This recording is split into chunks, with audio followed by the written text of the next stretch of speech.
पिछले दिनों बीते 5 सितंबर को जम्मू कश्मीर के श्रीनगर में हजरत बल दरगाह में एक बहुत अजीब दृश्य देखने को मिला है। हजरत बल दरगाह में जब लोग जाते हैं अपनी इबादत करने, तो वहां पे जो एक वक्फ बोर्ड का टैग लगा था, माइलस्टोन लगा था, जिसके ऊपर अशोक स्तंभ का भी एक छोटा सा प्रतीक बना था कॉर्नर में।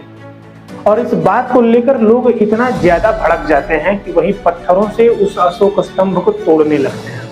जो सत्यमेव जयते हमारे देश का नेशनल सिंबल है, उसको पत्थर ईंट से तोड़ने लगते हैं मारकर। और कई नेता और कई लोग ऐसे हैं, मुस्लिम स्कॉलर हैं, जिन्होंने इस बात की दलील दी है कि मस्जिद में किसी भी प्रकार का सिंबल नहीं होना चाहिए जानवर से रिलेटेड।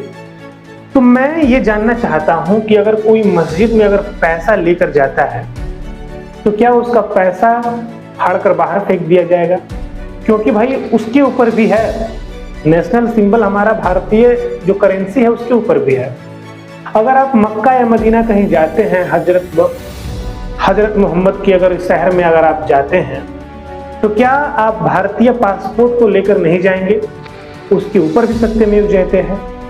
और यकीन मानिए, हो सकता है आपको हमारी बातों का बुरा लगे या ऐसा लगे कि आपके अगेंस्ट में हम बोल रहे हैं, आपके धर्म के खिलाफ बोल रहे हैं, बट रियलिटी यही है कि मुझे कोई इंटरेस्ट नहीं है कि मैं आपके धर्म के खिलाफ जाकर कुछ बोलूं। लेकिन मैं आपको ये भी बता देना चाहता हूं कि अगर वो अशोक स्तंभ किसी भी हिंदू टेम्पल में होता, तो वो नहीं तोड़ा जाता।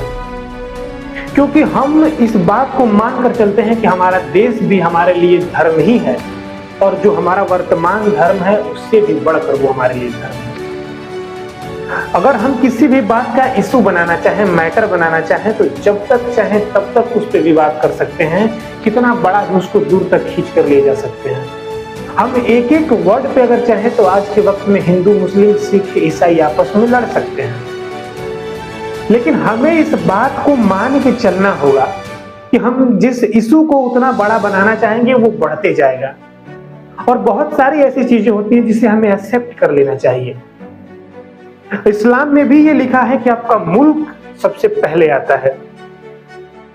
जिस देश के आप निवासी हैं, जिस मातृभूमि के आप निवासी हैं, वो आपके दिल में होना चाहिए। और अशोक स्तंभ आपके ही मातृभूमि, मादरे वतन का एक सिंबल है, जो पूरी दुनिया में उसका पहचान है। और ऐसा नहीं है वो किसी जाति या किसी विशेष धर्म से बिल्कुल नहीं लिया गया है।